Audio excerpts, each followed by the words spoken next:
Welcome back. A group of senior citizens called for action and got results. They say their refrigerators were making them sick. Our Leah Lynchide has their success story.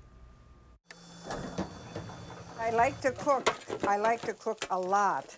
After nearly 2 years of pretty views, pleasant neighbors, and plenty of space for her favorite pastime, Mary Lehman has really warmed up to apartment living at Essex Senior Housing. There's only one problem. I haven't done much cooking at all. I've been eating at the senior center. That's because her food won't stay cold. I'm afraid to eat stuff because I'm afraid it's spoiled and I'll get sick. Essex Housing recently swapped out Mary's refrigerator with this smaller version. When I go anywhere and I have food left over and bring it home, I have to eat it the next day. It's not safe to be in there any longer. If you go in there at any given time, you can go in there and find foods that's rotten in your refrigerator. When we visited, Mary showed us mold growing on the back of the fridge wall. And she isn't alone. No, there's 6 of us.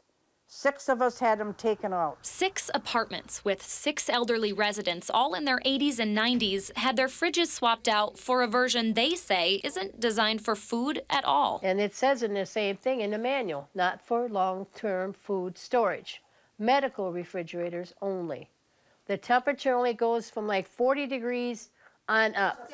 Mary and her neighbors called for action, so we called the management company. And Essex Apartments told us regulations by the Department of Housing and Urban Development required the fridge change to meet handicap-accessible apartment guidelines. And at first, they only offered 2 solutions: get on a wait list to move apartments or leave. Doing what they want us to do to move doesn't solve the issue because it's going to come up to somebody else. The poor sucker comes in after this. And there are people here that are wonderful people, but they can't, some of them can't afford just to put out $1,000 to move.